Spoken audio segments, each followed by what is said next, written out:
Tim, what's the vibe like in the group right now? 2 weeks, 2 days out from this game that you're preparing for you?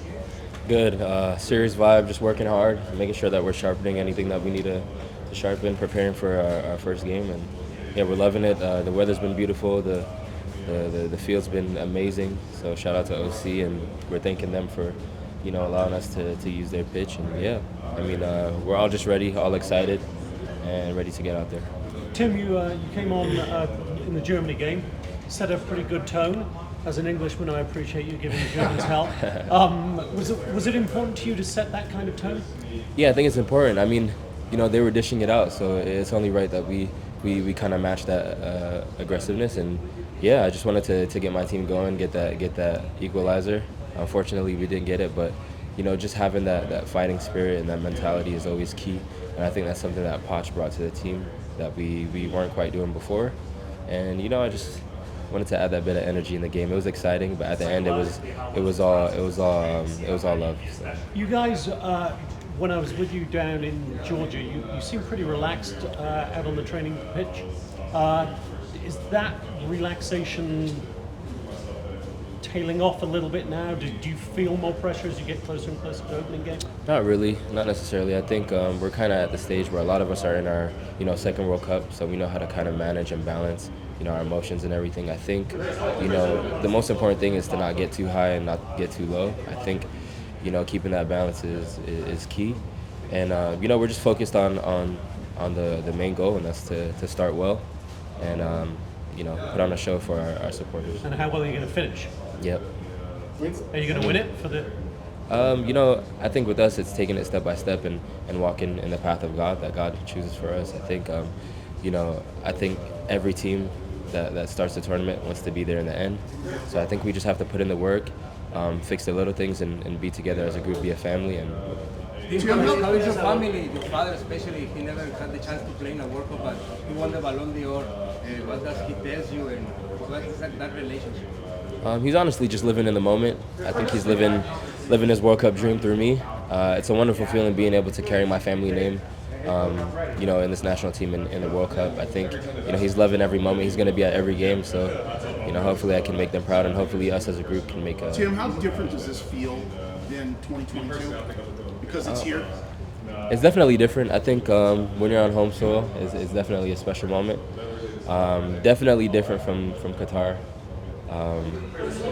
Just personally, I feel a sense of calmness. That Qatar World Cup was a bit nerve-wracking because obviously it's your first and you're getting out there for the first time. But being here has been amazing. You have the love of your family around, you have your teammates, you're on home soil, you have your supporters. I mean, there's nothing like being at home, so it's definitely a wonderful feeling. And I'm eager to start. I'm eager to get going. Can you tell us about Paraguay? What do you know of Paraguay? What can you tell us about the first team you're facing? We know that Paraguay is an aggressive team, a team with a lot of quality. It was the team I got my first cap against, so it'd be wonderful to face them again in such a prestigious tournament. I think we're going to the game with a lot of respect for Paraguay, and we know that they're going to be super aggressive, so we're going to have to match that. I mean, we saw that the last time we played them, and we're just going to have to stay focused for the whole game. Yeah. Tim, just going back to the two friendlies, are you pissed that you didn't start it? Not at all. I'm here to support my team. I'm here to do the work that the coach needs me to do. Whether that's starting or coming off the bench, I'm ready whenever. Tim, you're one of 13 that returns for this World Cup. What has been your message to the 13 who are starting for the first time, being in the World Cup, now that you're considered a veteran? Yeah, I think the most important thing is just being ourselves, being able to express our talents, working together as a team, and not being too nervous. My first game in Qatar, I was super nervous, and we ended up doing an okay job. So I mean, obviously, it's everyone's dream to play in a World Cup, so there's going to be that. But we just all have to stay level-headed, work hard, and be there for each other, and live in the moment for sure. Part of the U.S. World Cup being at home, this has been cultural, but the second game is on Juneteenth. Can you talk a little bit about the importance of black representation at the highest level of football?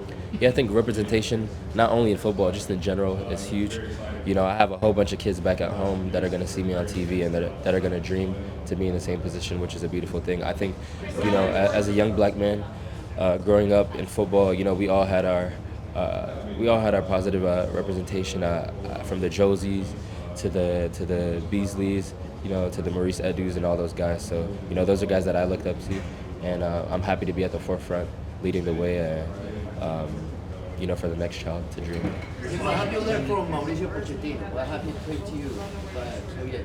Come again, sorry? From Mauricio Pochettino, what has he teach you? What have you learned from him? A lot. I mean, obviously, as you see against Germany, the aggressiveness, the fight. I think, you know, he brings that South American spirit that, you know, we've been missing. We've always been the good guys, so now it's kind of nice being on the other end and being the aggressor a bit. It's fun.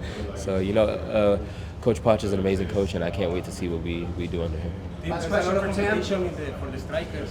What can you tell about Alex Endejas? He got to the team at the very end, and it's going to be like competing for a place for a spot with you in the strikers. I mean, you know, Ale is an amazing player. We see what he's doing at his club. It's great having a team full of competitors, a team that keeps the level high. And, you know, in the end, it's the coach's decision. And, you know, me personally, I'm here to support anyone that is on the field and anyone that's not. So. Thank you. Thank you.